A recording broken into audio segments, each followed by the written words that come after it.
wife lives in the pond on our property. She says that she's acclimatizing herself in case there's a truckers' strike, which incidentally she swears will happen, and soon. The kids and I have adjusted, cooking for ourselves and throwing her meals off the porch in Ziploc bags. The whole affair seems somewhat ludicrous, but then again, what if she's right?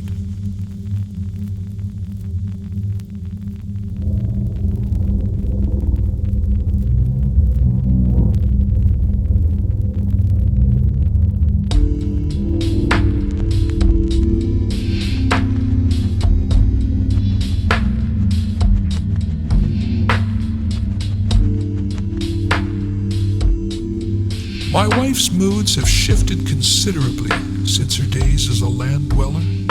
Quite simply, she's become more pleasant. When I think back to what this woman was in the days before she took to the pond, it crushes my soul. Here was a celebrated mother of 2 wonderful children, who, when she wasn't cross-dressing into other people's nightmares, had been a pillar in our community. A community that I could barely come to terms with, let alone go outdoors for. Yet this woman, my wife, had in her prime become a pedestrian for any worthy cause, and had walked the entire community through 3 separate environmental issues: the domestication of field mice and their young, the successful coexistence of English rose gardens with flooding leach fields, and, foremost, if not first, the psychological and DNA transformation of chicken-killing canines into tender-hearted mutts.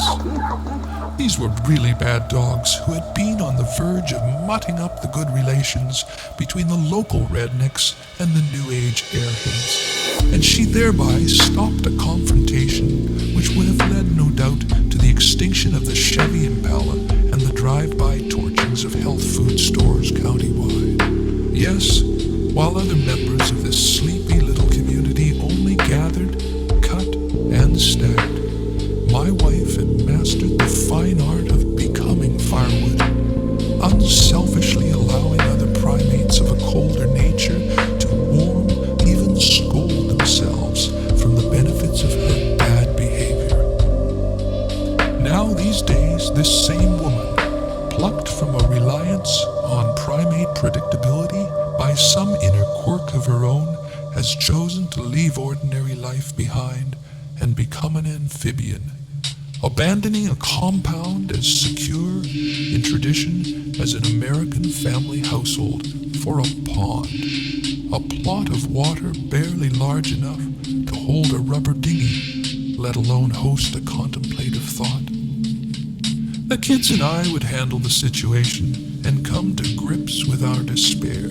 Hide her from our friends, yes, but never abandon her. She is, after all, their mother, my wife, the amphibian, a creature of peculiar sensibility, a delicate balance between all that has been good and strong, reliable and effective in our lives, but is now just confusing.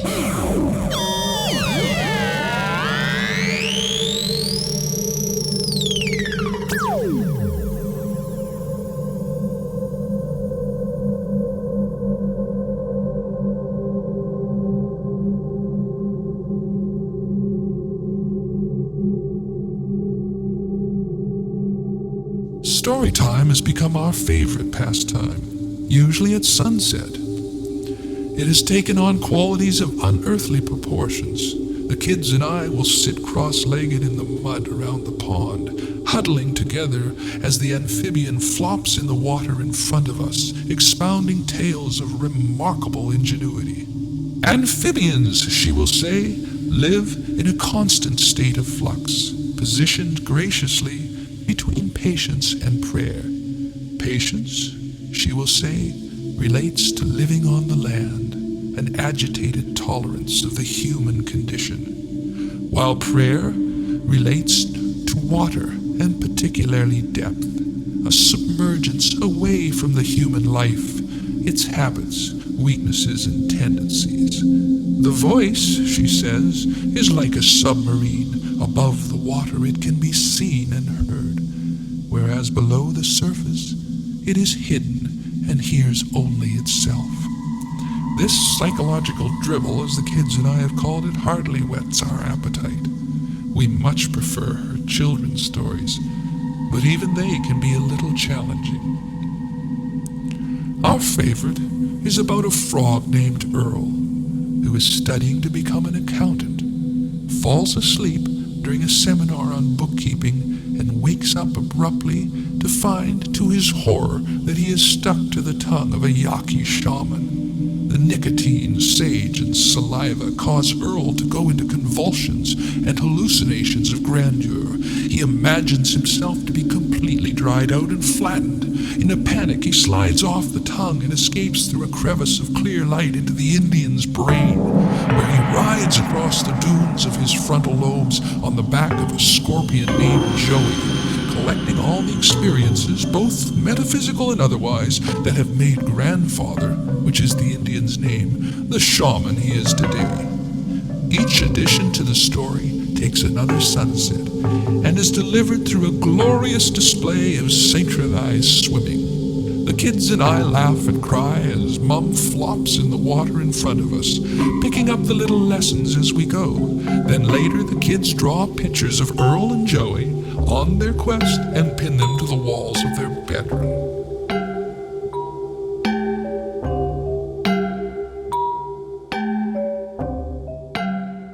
We're not sure where the amphibian gets all her ideas from. It appears that she gets her inspiration from the bottom of the pond, because whenever the narrative degenerates into human commonplace, she will suddenly stop talking, smile shyly, and submerge, disappearing for minutes, even hours at a time.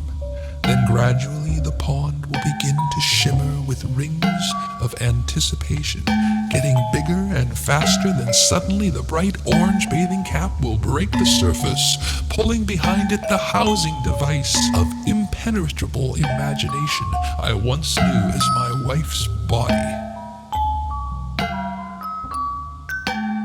"Howdy, sailors," the voice will call out as the amphibian erupts above the surface, spouting forth the newly found ideas, and the stories will continue. At times her body is so littered with dead bugs, sticks, and mud that it's barely recognizable. The kids and I have learned over the months to equate the amount of filth with the sheer volume of their mother's imagination, knowing that the longer she lies on the bottom of the pond, the better the stories will be.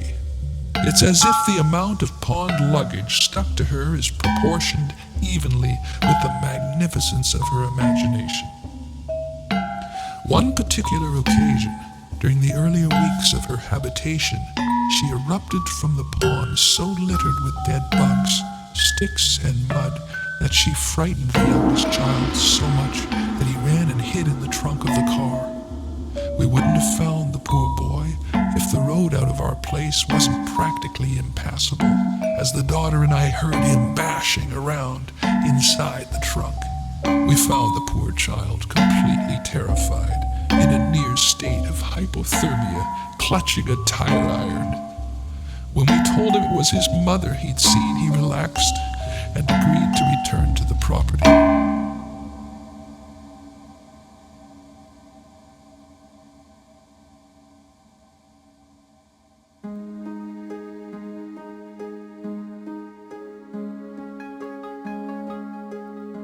Now late one particular night, most recently, I was awakened by the opening of the front door and the sloshing of footsteps coming up the stairs. I sat up in bed to find the silhouette of the amphibian standing in the doorway, dripping. Reaching over my son's face, I turned the bedside light on, and there was my wife, looking more like a mud hut than a lady in waiting. My wife only came indoors when she needed me, I thought to myself, and it had been some months since such a need had arisen. Only once, since her flight to the pond had it occurred. I remember the time well, coming on a similar night and bringing with her a mood of such fragility and strength that at first I thought I'd left the television on in the room. It seemed, though she didn't actually say it, that she had come to invite me to join her in her wet sanctum of inner work. The thought scared the hell out of me to truly come to know her. This was not in the vows. The sign "No Trespassing" hung in full view of my rational brain like a scribbled epitaph on the gravestone of my childhood. Everything I had ever been taught by my parents, my teachers, the church, said no. I had supported my wife in her withdrawal from ordinary life. I had encouraged her to have her own life as an amphibian, but join her in it? I couldn't. I wasn't capable. No, I wasn't ready to really come to know her, especially now that she was an amphibian. The one hope for breaking down the resistance in myself belonged to a young boy who 45 years earlier, on a Saturday afternoon, in his father's living room, had witnessed an act of such intimacy and compassion that it had haunted him through his entire adult life. A vision of Tarzan and Jane embracing underwater in a kind of closeness that was neither romantic nor sentimental, but spiritual in its core.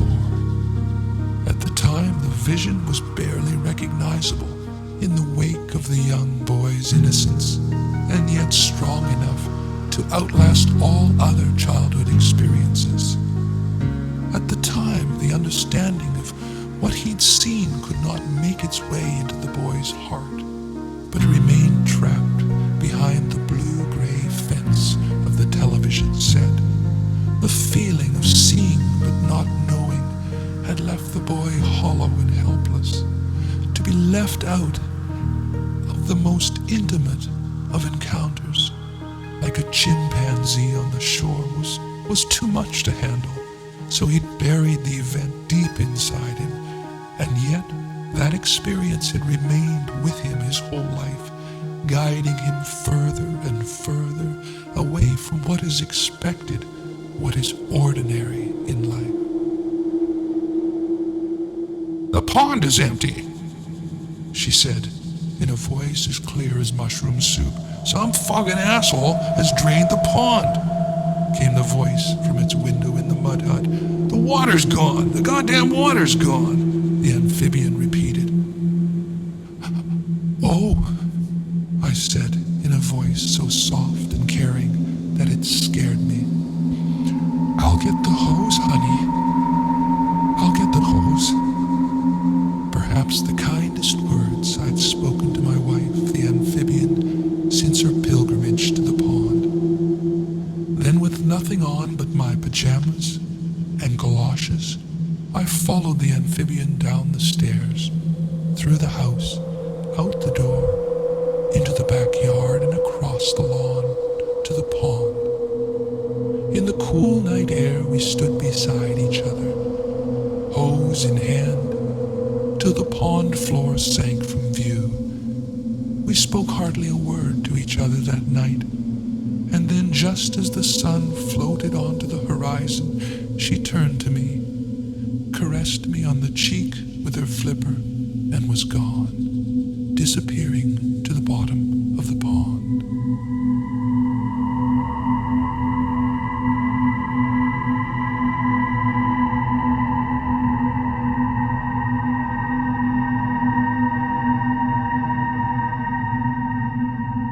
Weather's warm in California this winter. Real estate values are on the upswing. I've taken 2 proposals on house sitting this week alone, which of course includes childcare and pond maintenance. These days, the boy is building a more sophisticated catapult system on the porch. It handles more weight, and the trajectory is close to perfection. It his entire homeschooling program is centered around getting his mother's and my meals onto the little rubber raft that his sister has anchored to the center